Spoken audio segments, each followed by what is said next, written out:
get up, get up, get up, get up, get up.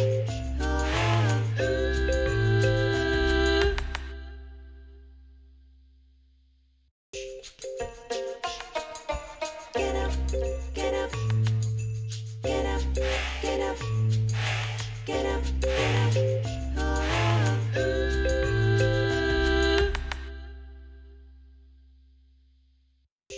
Hola, buen día, buena tarde, buena noche, depende de la hora que nos estés sintonizando. Soy Carlos Manuel Juárez, periodista de Elefante Blanco, y hoy regresamos a platicar con la doctora Luisa Álvarez Cervantes, para, pues bueno, tocar el tema de la Universidad Autónoma de Tamaulipas. Habíamos hablado con la doctora Luisa Álvarez Cervantes al inicio del mes pasado, cuando iniciaba el proceso de renovación de la rectoría de la Universidad Autónoma de Tamaulipas.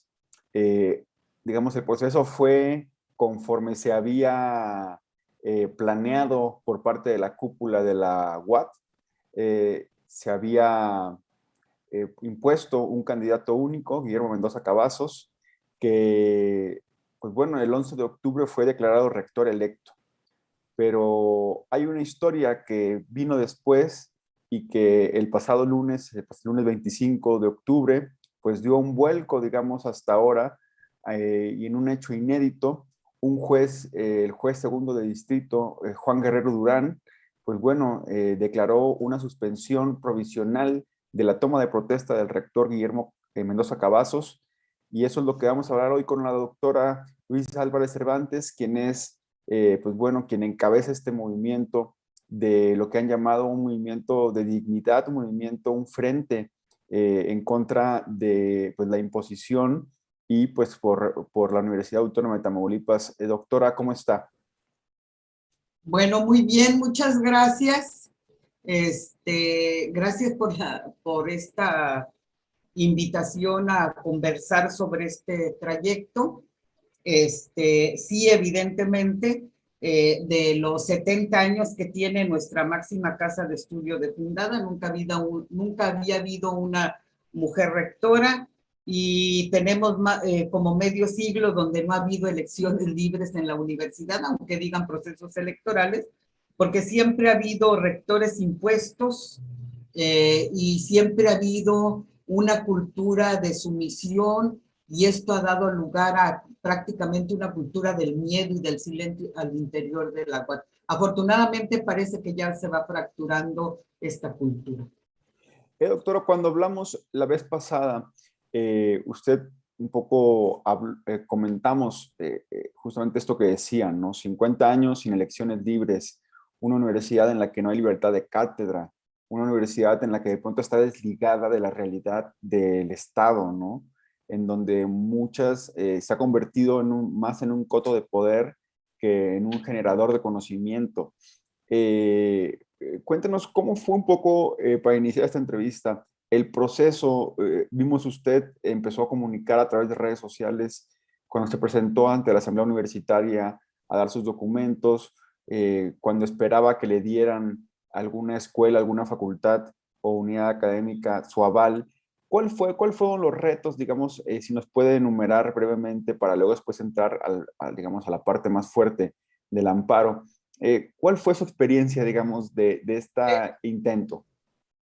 Yo voy a hablar, voy a citar como dos eventos, a mi juicio, históricos en la propia universidad. El primer evento histórico de la propia universidad es la convocatoria que lanzaron el 9 de septiembre. Y en esa convocatoria, aunque iba dirigida para el secretario de Finanzas, que ya en los pasillos se decía que era el candidato, pues prácticamente que se iba a imponer, quitaron los candados sobre que el candado que era que te pedía para aspirar a ser candidato a rectores que hubiera sido director de una institución, de una dependencia académica de la UAT. Al quitar el candado participo. Entonces envío la solicitud en principio de cuentas, mi director me dijo que no iba a registrar. Le dije, bueno, yo hago la solicitud. Entonces hice la solicitud para que me consideraran como aspirante, porque ese es el primer paso, a mi unidad académica y a las 25 dependencias académicas de la UAT. Mandé un segundo correo institucional con todos los documentos que acreditaban que cumplía con las 9 requisitos que pedía el estatuto en su artículo 27. Como no me respondieron, fueron omisos los 26 directores. Acudí a la Junta de Gobierno, a la Junta Permanente de la Asamblea Universitaria, a plantear mis documentos ya en físico, que consistía en 161 fojas, donde acreditaba fehacientemente que cumplía con los requisitos. Y luego ya comencé a hacer toda una serie de oficios a distintas instancias de la propia universidad, como no solamente a los consejos técnicos, a la asamblea universitaria, a la dirección de derechos universitarios, a la institución de control interno. Recorrí todas las instancias, ninguna me contestó. Ninguna. No respetaron el que haya sido académica, el que haya sido profesora de la universidad, el que me haya comportado de acuerdo a la ley, de acuerdo a las propias reglas de la universidad, de acuerdo a la convocatoria. Nadie me contestó. Ni siquiera, bueno, evidentemente yo solicitaba las actas de asamblea, los acuerdos de la asamblea, de los consejos, de la asamblea universitaria, de cuáles habían sido los criterios mediante los cuales había resultado como único candidato idóneo Guillermo Mendoza. Nunca me respondieron. Me respondieron hasta el día 28 de septiembre y me respondió el secretario general diciéndome en términos muy de resumen que sí habían presentado mi propuesta en los 26 consejos técnicos de las 26 escuelas, pero pues que habían decidido que yo no entraba, que había nada más un candidato que era Guillermo Mendoza y que me desechaba por el hecho de que ningún consejo técnico me había propuesto. Pero nada más lo que quisiera agregar es que los consejos técnicos los dirigen los directores de las escuelas y los directores de las escuelas los impone el rector.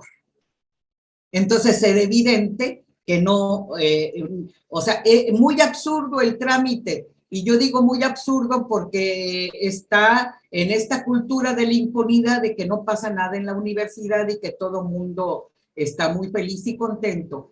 Y entonces no esperaron que una maestra solicitara su registro. A partir del 28, de acuerdo con la ley de amparos, hay 15 días para solicitar el amparo contra todas estas autoridades que de modo ilegal, incorrecto, injusto, se levantaron en mi contra. Yo había dicho desde un principio que era algo muy similar a David contra Goliat. Una maestra de la escuela prácticamente se levantaba en contra de un monstruo que era la propia universidad. Se promueve al amparo. Afortunadamente hay abogados de la Universidad Autónoma de Tamaulipas, mis compañeros, que simpatizan con este movimiento, que están de acuerdo en que las cosas de la universidad deben cambiar, y entonces se hicieron toda una serie de amparos, no solamente el mío, sino hubo amparos para estudiantes, hubo amparos para maestros, e incluso también el otro candidato que se registró para la rectoría, que había sido director de la Facultad de Veterinaria, también hubo amparo. Es decir, le llovieron amparos a la justicia federal. ¿Cuál es la distinción de mi amparo con respecto a los demás? Es que el día, evidentemente, el día, bueno, ya cuando todo el mundo suponía que ya estaba esto muerto, que ya la lucha estaba vencida, que yo ya no me iba a levantar. Yo siempre les había dicho en los medios, con amparo, sin amparo, con resolución, sin resolución, yo voy a seguir en la lucha por dignificar la Universidad Autónoma de Tamaulipas, pero amanecemos con una noticia que yo todavía ayer no comprendía en toda su magnitud, porque no soy abogado. Que un juez, en este caso, mi expediente 1780/2021, que se interpuso como amparo indirecto en el 19º circuito con este número de expediente ante el juzgado segundo de distrito, lo que emite como resolución es una suspensión provisional. Y ¿eso qué quiere decir? Un poco voy a decir, bueno, ¿en qué sentido está la suspensión provisional? En que se abstenga, la orden es que se abstenga de llevar a cabo la toma de posesión del rector electo de la Universidad Autónoma de Tamaulipas, porque en una primera consideración el juez evidentemente fija el criterio de que sí, evidentemente se violaron no solamente mis derechos, sino los derechos de los universitarios. ¿A qué derecho? A elegir, ser electo, y en mi caso, a una ley que es creo que parte del meollo del amparo, que es la equidad y paridad de género.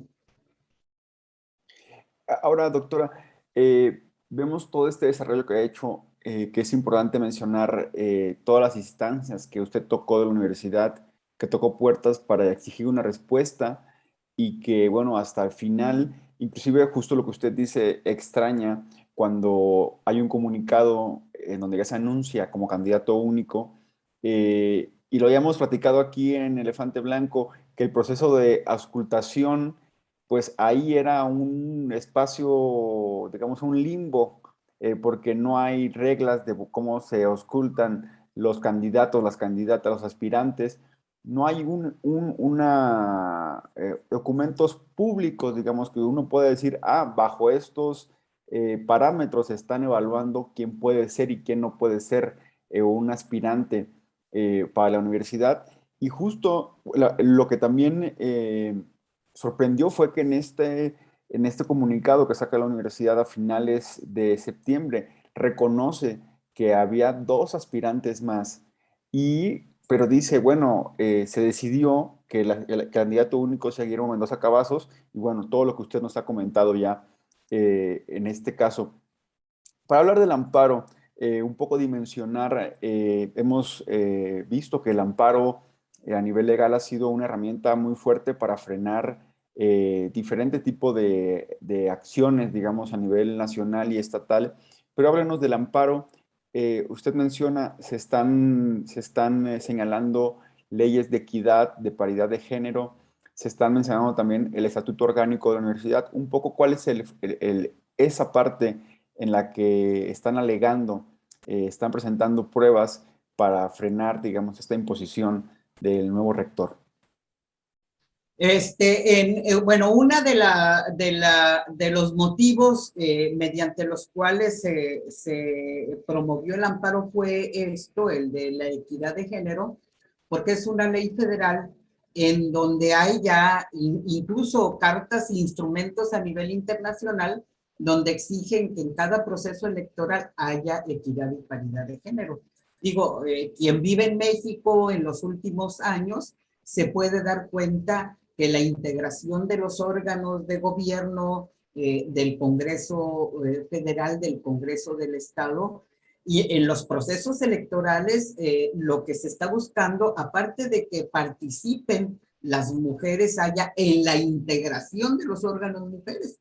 Entonces la universidad no puede estar exenta ni de la Constitución ni de las leyes federales, por un lado.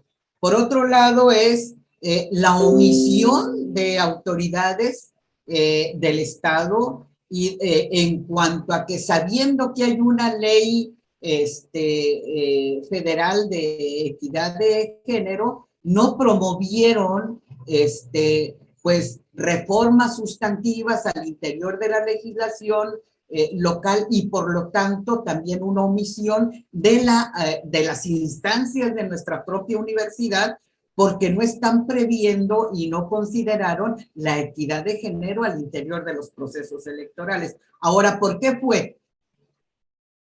Porque en realidad estuvieron tantos años acostumbrados a la imposición y a la simulación, a que nadie hablaba. O sea, digo, esto que yo digo, hay 50 años sin elecciones limpias, ni reales, ni transparentes, ni nada, pues uno pareciera que estás hablando de otro país. No, es de la Universidad Autónoma de Tamaulipas. Evidentemente, y esto fue allegado en el expediente para el juez. Una de las resoluciones, voy a permitirme, parte de la resolución que dio lugar para la suspensión provisional es lo siguiente, en breve dice,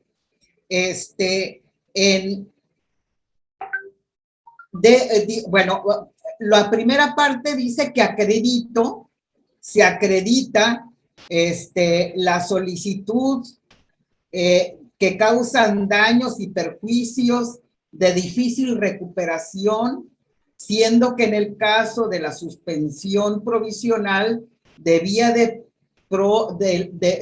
a la prontitud que se requiere para su emisión, es necesario únicamente acreditar de manera indicada que es el titular del derecho que se invoca. Y entonces de esta manera implica que se tome como base el hecho de la circunstancia o documentos ciertos y conocidos en virtud de que igual realizando una deducción lógica, el juzgador de amparo puede presumir válidamente que quien solicita la medida cautelar resulta agraviado, además de que puede impedir que efectivamente la ejecución del acto reclamado le causan daños y perjuicios de difícil reparación.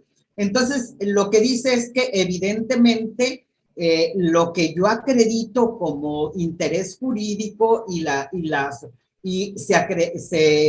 la suspensión tiene lugar porque acredito acta de nacimiento, copia de credencial de lector, título de licenciatura de la universidad, título de maestría en docencia, acta de examen de maestría en historia, título de doctorado en filosofía de la educación, nombramiento de profesor extraordinario, imposición de la medalla Miguel Arronte, constancia de líder del cuerpo académico de historia e historiografía y constancia de reconocimiento como perfil PROMEP, CEP.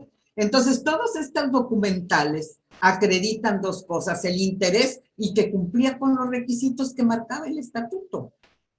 Algo que es tan, la asamblea y las instancias universitarias pecaron de soberbia.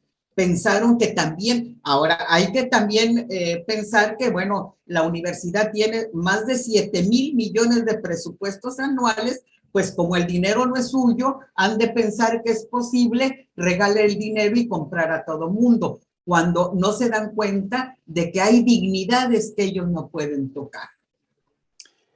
Justo, doctora, el tema de lo que no se puede comprar es a veces lo que está en el centro de estos casos, porque pues se piensa que si hay un control absoluto de las cosas y con su amparo, como usted lo mencionaba, hay más amparos. Hacerle esa pregunta, se mencionaba, yo escuché en entrevista también con otros compañeros, colegas, con Marta Olivia, me decía que hay muchos más amparos también de alumnos, de otros maestros, el otro aspirante que es Edgar López Acevedo.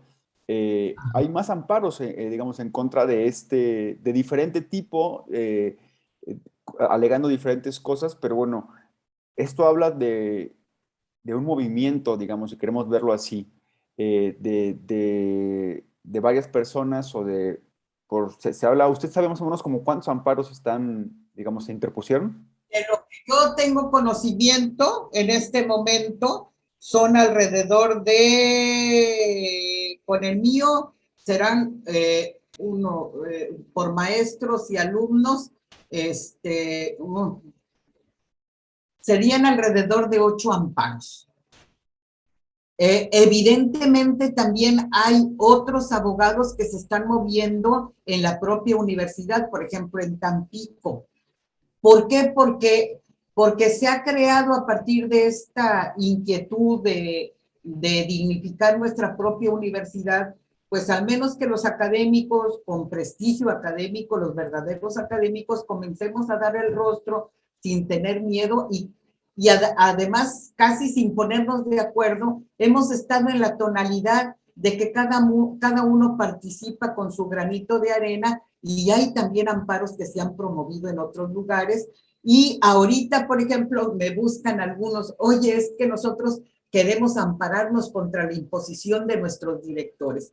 Porque se repite la imposición de un director, se repiten las unidades académicas. Entonces, el siguiente paso es una organización de estas resistencias de académicos y profesores y estudiantes para también denunciar cuando sea necesario e impedir con amparos las imposiciones de los directores de las unidades, de las diversas unidades, escuelas de la Universidad Autónoma de Tamaulipas, porque esto apenas comienza en realidad. No terminó, apenas estamos comenzando. Ahora bien, en este amparo donde se da la suspensión provisional para la toma de posesión del rector electo, viene una cita que es el incidental, se llama juicio incidental, no conozco bien los términos. Juicio incidental, exactamente. Del derecho, y ahí lo que a mí no me entregaron, pues espero que se los entreguen al juez. ¿Contra quién de la universidad? Los 26 directores de las 26 unidades académicas, y es que siento que desde Nuevo Laredo y Tampico tendrán que venir aquí a rendirle al juez ¿sobre qué? Sobre sus actas de consejo técnico. Está el rector. ¿Por qué? Porque es el presidente como rector es presidente de la Asamblea Universitaria y por lo tanto él es responsable de velar porque se cumple el estatuto orgánico, cosa que no hizo. El presidente de la Junta Permanente de la Asamblea Universitaria, y todas las instancias que dijeron que no, todavía el día de ayer, en vías de la cita de este juicio incidental, también comencé a entregar oficios al secretario general, al rector de la universidad, al secretario general Eduardo Arbizu Sánchez, Gustavo Gutiérrez como presidente de la Junta Permanente y Andrés Suárez, donde les solicitaba el estatuto orgánico de la universidad, constancia estoy en reunión, no puedo, constancia de mayoría de candidato electo Guillermo Mendoza, declaratoria como candidato único del C. Guillermo Mendoza y las actas de asamblea universitaria del 24 de septiembre y del 8 de octubre. ¿Por qué? Porque es exigencia, en todo caso, para mí como interesada, como afectada, pero también para presentarle ante el juez, que digan cuáles fueron los criterios idóneos. No que los inventen, a ver si los pueden inventar de aquí al 3. No que los inventen, no que presenten machotes de las 26 unidades académicas, que es lo más seguro. Son tan confiados, tan soberbios, tan prepotentes, que seguramente mandaron machotes a los 26 consejos técnicos y a ver, tú nada más llénale ahí y luego firman. Es que hay toda una serie de irregularidades que ellos pensaron que nadie iba a reclamar. Y entonces ni siquiera hicieron el esfuerzo de limpiar el propio proceso. Fue un proceso muy sucio. Y luego finalmente el día de la elección, que fue electrónica, nosotros hemos subido a la página donde están los maestros exigiendo a los alumnos que voten y las autoridades universitarias le exigen a los maestros que le exijan a los alumnos las fotos de pantalla donde mostraron que votaron. Entonces dices, bueno, en realidad es un cochinero la forma en que llega, en que declaran a Guillermo Cavazos como rector electo. Entonces, bueno, claro, evidentemente hay muchas cosas que no podemos mostrar ante el juez. Ahí, digo, en los amparos de los estudiantes está la exigencia de la captura de pantallas.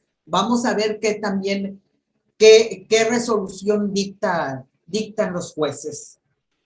Ahora, doctora, para cerrar, nos queda claro que, bueno, que hay un camino que hasta el 3 es la fecha en la que el juez puso el 3, la audiencia incidental, para saber qué es lo que va a pasar con la toma de protestas, si se va a llevar la toma de protesta o no se va a llevar. Pero, ¿cuál es, digamos, el escenario que ustedes ven ante un proceso legal que comúnmente es más tardado, ¿no? Comúnmente se tiende a extender mucho más. Lo que pasaría, digamos, en la audiencia es fijar la suspensión definitiva o no. Entonces, ¿cuál es lo que ustedes ven hacia adentro de la universidad?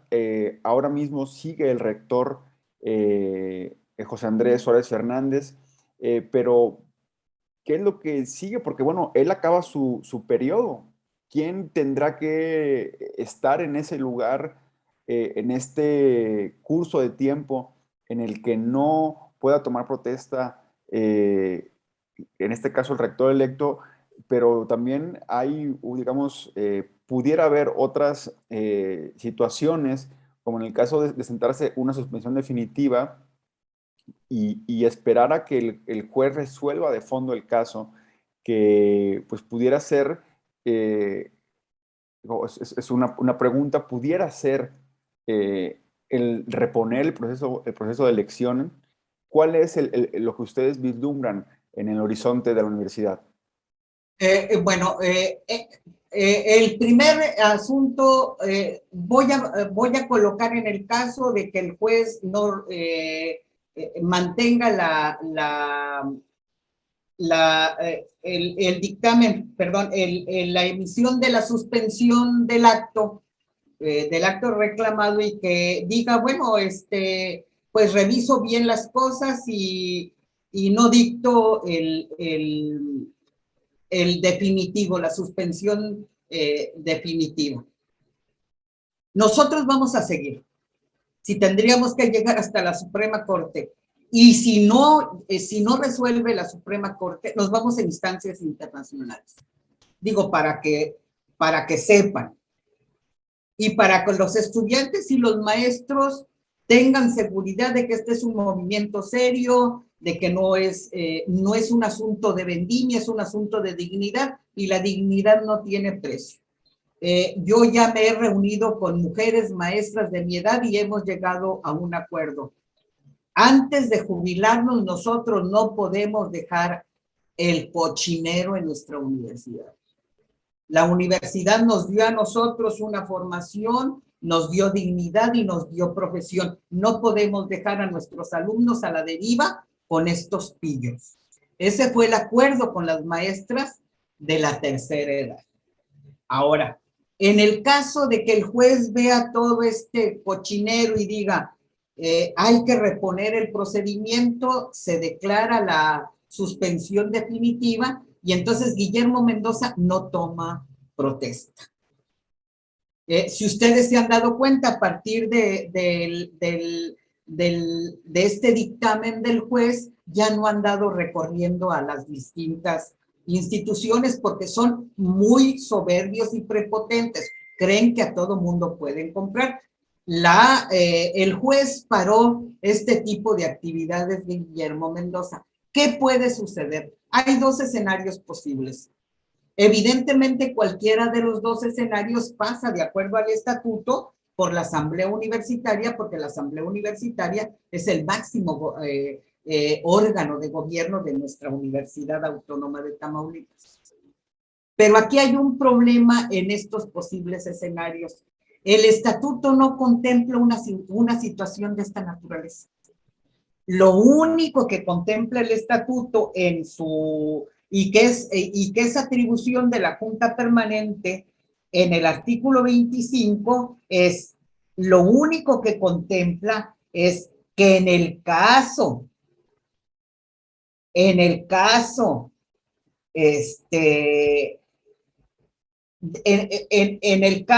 de que el rector pueda ser removido,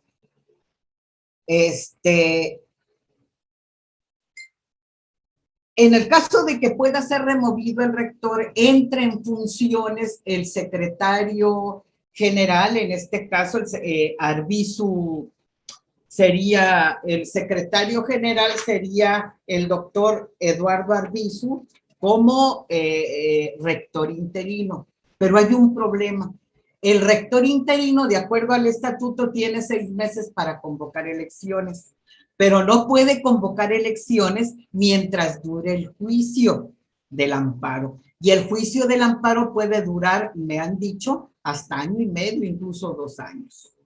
Entonces, este es un dilema que va a tener que resolver la universidad, porque la otra opción que tiene la asamblea universitaria es prorrogar que continúe como rector el actual rector Suárez, y entonces que Suárez resuelva y convoque.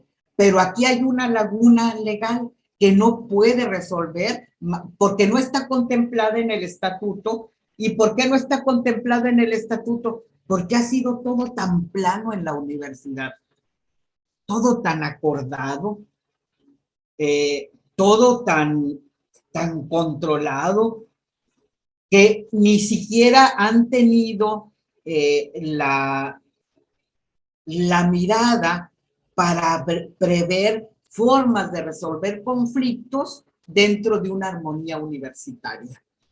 Ese es como el escenario. Por un lado, puede la asamblea decir, bueno, pues que entre el rector provisional, pero nada más puede estar por 6 meses, pero el problema es que no puede convocar elecciones mientras esté el juicio, porque el juicio del amparo va a decidir si repone, es lo más seguro, repone el procedimiento, y entonces se abre a la universidad elecciones libres con paridad de género.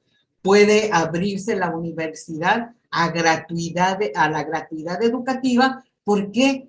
Porque vamos a tener una transparencia de cerca de 8,000 millones anuales, que no sabemos, bueno, sí sabemos quién se queda con el dinero de la UAT, pero no se invierte en la universidad. Entonces, un dinero transparente es un dinero que puede dar gratuidad a los estudiantes de la UAT, que puede dar mejoría académica a los profesores y puede dar también mejores formaciones académicas en nuestra universidad. Y entonces quizá tendremos agua en algunas dependencias académicas que no tenemos agua potable. Pues bueno, sería más o menos. Es un camino, doctora, que bueno, se tiene como primera estación, digamos, el 3 de noviembre a las 9:25 horas, que fue lo que el juez fijó como la audiencia incidental. Veremos después si se cumple esta audiencia, como luego a veces pasa que se prorroga para otras fechas.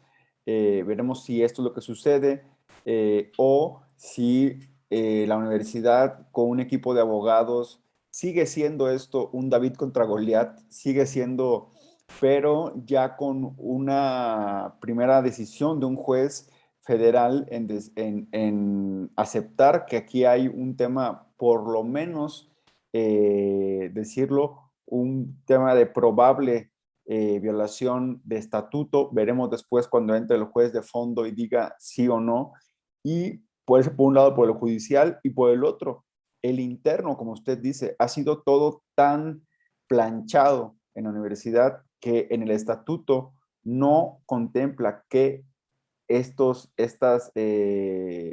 escenarios pues bueno, puede generar una especie de, ya no llamarlo ingobernabilidad, pero sí de inestabilidad hacia dentro de la universidad, pero también, por el otro lado, sí se genera, como usted dice, un movimiento de dignidad para que alumnos, maestros, investigadores, en fin, personal de la universidad, pues haga público lo que piensa sobre cómo está el camino de la universidad en estos últimos años. Para cerrar, dos preguntas. En este tema del amparo, ¿hay terceros interesados? ¿Hay más personas que pueden ser llamados a este juicio dentro del tema universitario?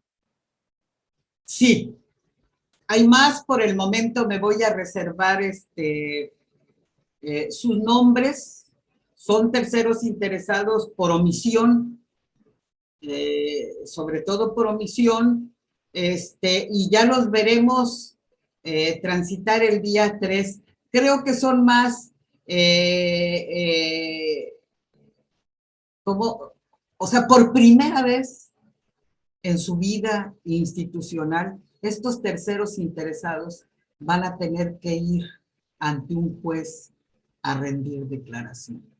Yo voy a estar ahí el día 3 para irlos, para mirarlos, eh, eh, para un poco sentirme crecida, ya no tanto David, sino bueno, así un milímetro más, de que vean que hay, que para ellos, pero también para los estudiantes y los maestros, mostrar que la dignidad tiene su valor, que la universidad no ha perdido su dignidad, que el hecho de que ellos sean unos pillos no quiere decir que todos los maestros seamos pillos, que el hecho de que ha habido porros, digo, porque tenemos un pasado de porros en la UAT, que no los vamos a borrar de la noche a la mañana.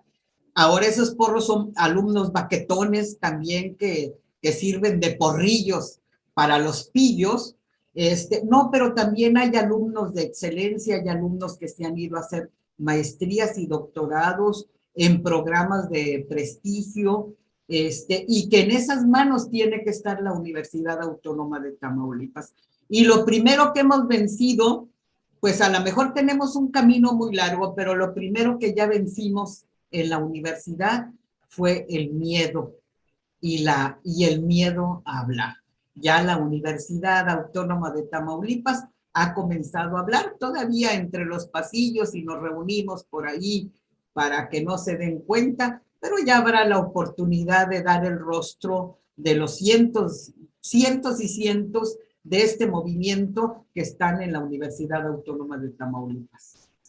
Para cerrar la pregunta, justo viendo sus publicaciones en redes sociales, leía un comentario, supongo, de maestras de maestras de la universidad que decían que le pedían: maestra, no meta en esto al alumnado, no polarice a la universidad, no exprese su postura política. Y esto de pronto se puede, justo lo platicamos en la primera entrevista cuando hablábamos de su camino más allá del tema académico, sino su camino político. ¿Qué llamado le hace a las personas que de pronto ya empiezan a meter el tema más político, que si usted es más de izquierda, que si usted por su postura política quiere poner a la universidad en crisis? ¿Qué es lo que le dice la gente? Porque de pronto también es algo que está ahí latente, que uno lo observa en comentarios en redes sociales y que de pronto se puede colocar como un tema de discusión en un primer plano. Bueno, yo no puse en crisis a la universidad. Digo, primera aclaración para estas maestras y profesores. Yo no presiono a los alumnos para que votaran por mí. Desde un principio del propio movimiento, incluso yo les pedí que no me acompañaran porque yo no quería poner a nadie de blanco para que reprimieran las autoridades universitarias, ni a maestros ni a alumnos. Y ustedes se dan cuenta en los medios que soy yo la que da la cara. Si alguien cuida a los alumnos, si alguien cuida a los profesores, he sido su servidora. En otro momento yo ya les hubiera llamado para estar en una manifestación. Y hay alumnos que me dicen, maestra, vamos a rectoría, vamos a reclamar. Les he dicho, no, no es necesario todavía. Porque sí podemos hacerlo, claro que podemos hacerlo, pero todavía no. Porque en todo caso, el modo de resistir de este movimiento es siendo mejor estudiante, siendo mejor alumno, porque de lo que se trata es de redignificar a nuestra universidad. Ahora, que podemos hacer festivales culturales, que podemos hacer reuniones, claro, pues si estamos en un país donde hay libertad de expresión, que no lo haya en la Universidad Autónoma de Tamaulipas, pues es un problema que nosotros tendremos que resolver, pero en el país ya hay libertad de expresión. Que en la universidad nada más mande el rector en turno, o en este caso Memo Mendoza, pues eso es lo que genera el problema, eso es lo que genera conflicto. Porque yo he subido en redes, por ejemplo, los maestros me mandan y me dicen, por favor, públiquelo, pero tiene que ser anónimo. Le digo, claro. Y dice, es que nos están convocando para que vayamos y llevemos a nuestros alumnos a las manifestaciones del PAN. ¿Qué les digo? Vayan. Peligro y los corran, vayan. O sea, pero ¿quién está ejerciendo el poder de represión? No lo estoy ejerciendo yo. Yo lo que quiero, junto con mis compañeros, es abrir la libre expresión en la universidad. Y que en la universidad esté el PAN, esté el PRI, esté Morena. Claro, vengo de la izquierda, nunca lo podré negar. Digo, yo no soy de esos que por estar trepados en el poder niegan hasta su madre. Porque digo, ustedes ubíquenlos y los conocen, de frente niegan que fueron del PRD, niegan que fueron de Monera, luego de PRI se pasan para acá porque niegan su tradición, niegan su origen. Yo no lo niego. Lo que puedo decir es que he reflexionado esa parte y tengo obra publicada. Y lo que puedo decir es que la universidad tiene que ser el espacio de todo un pensamiento plural. Por eso es universidades universales, es decir, que cabemos todos. Incluso, por supuesto que caben los del PAN. Digo, sería replicar lo que estoy combatiendo. O sea, si yo digo, ay, no, nada más la izquierda revolucionaria, no, replicaría lo mismo que critico. Lo que estoy diciendo en la universidad, con la libre expresión, con aprender a convivir los diversos, podemos hacer una gran universidad de un elevado contenido académico, en el sentido de que puede haber disputa, pero que la disputa sea en términos del conocimiento. Y que el poder no sea la disputa, el poder por quién posee. Fíjense que ni siquiera es la disputa por el poder, es la disputa por el botín, que eso es lo peor. O sea, fuera la disputa por el poder, yo quiero ser director, bueno, regístrese, compañero. Usted también quiere ser, regístrate y sométase a la votación, sométase al estudiante, sométase al maestro, que voten, y el que gane, ¿a quién le van a responder? A los que votaron. En este momento, como nada más hay uno que vota, que es el rector, pues entonces los directores no le responden a los estudiantes, le responden al rector. Entonces, claro, que haya libre expresión en la universidad. Que vamos a tener conflictos, claro que vamos a tener. Pues si somos humanos, no somos dioses, pero lo que tendríamos que hacer es buscar entre todos, eso sí estoy planteando, una gran reforma universitaria del propio estatuto, en donde podamos entre todos buscar los modos de integración de los órganos de gobierno que permitan una convivencia no libre de conflictos, sino una convivencia que pueda abordar los conflictos y darles cauce. No matar a la gente y no expulsarla porque piensa distinto, o comprarla porque piensa distinto. Y claro, yo no tengo $1,000,000 de pesos para comprar a cada director, que se estila mucho. No tengo ni carro, les digo. Soy maestra, soy una maestra, no entienden que soy una maestra. pero sí vengo de la izquierda y tengo convicciones. Por eso no me vendo.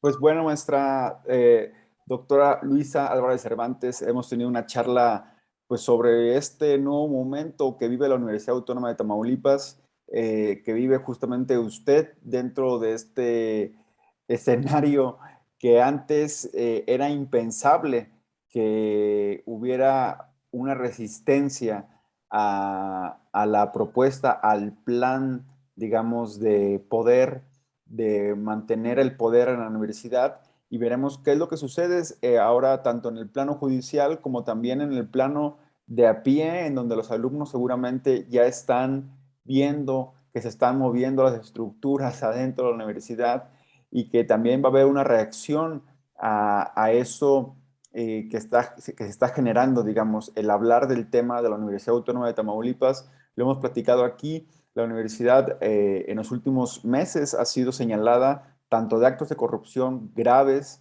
Hay una denuncia de la Unidad de Inteligencia Financiera en contra de el secretario de Administración, Víctor Hugo G., que está, y cinco funcionarios más. Esa denuncia está en la Fiscalía General de la República. Ha habido también señalamientos ya de los malos manejos que se han dado también en el equipo de fútbol, el Correcaminos. En fin, hay una serie de ingredientes que ponen a la universidad, pues bueno, en el foco de la atención pública, ya ni decir de los temas académicos, de los planes de enseñanza, de toda una serie de prácticas que se han dado alrededor de los últimos medio siglo, los 50 años, de una universidad que está por cumplir 70 años. Y bueno, pues nos da muchas gracias porque nos haya acompañado hoy en esta entrevista, y vamos a seguir hablando.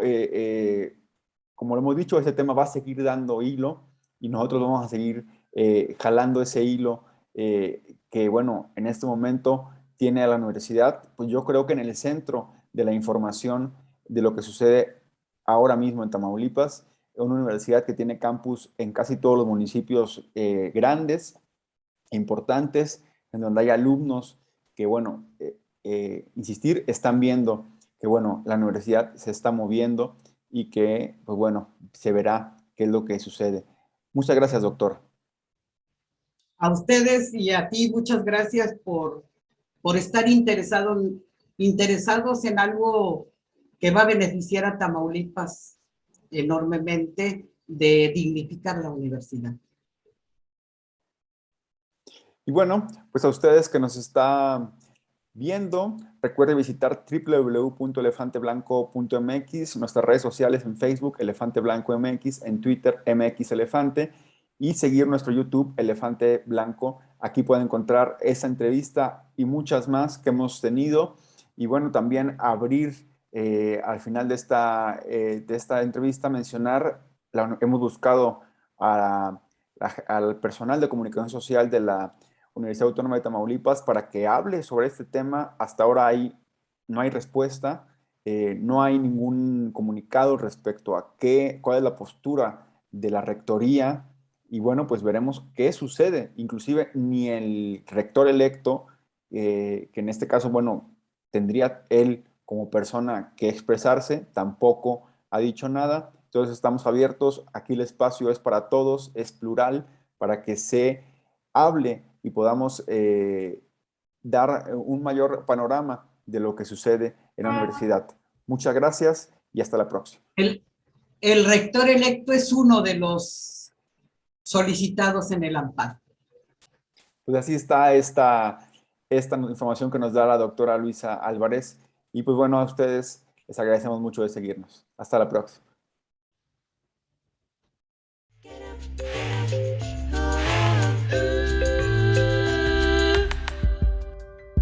¿Qué pasa en la UAT? En medio de acusaciones judiciales sobre presunta corrupción cometida por la cúpula de la UAT, el 9 de septiembre se abrió la convocatoria para elegir titular de la rectoría para el periodo 2022-2025. En la convocatoria, la UAT quita el candado que impedía la postulación de personas que no hayan sido titulares de facultades, unidades o escuelas. El objetivo es permitir el registro de Guillermo Mendoza Cavazos, secretario de Finanzas.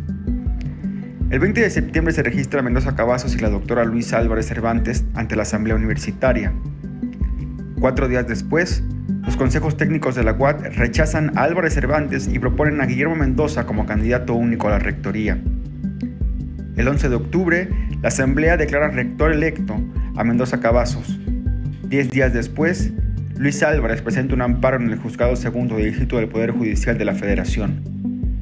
Este lunes, el juez José Guerrero Durán ordenó suspender provisionalmente la toma de protesta del rector electo Guillermo Mendoza Cavazos por probables omisiones en el proceso de renovación del cargo. Sigue la historia de la UAT en Elefante Blanco.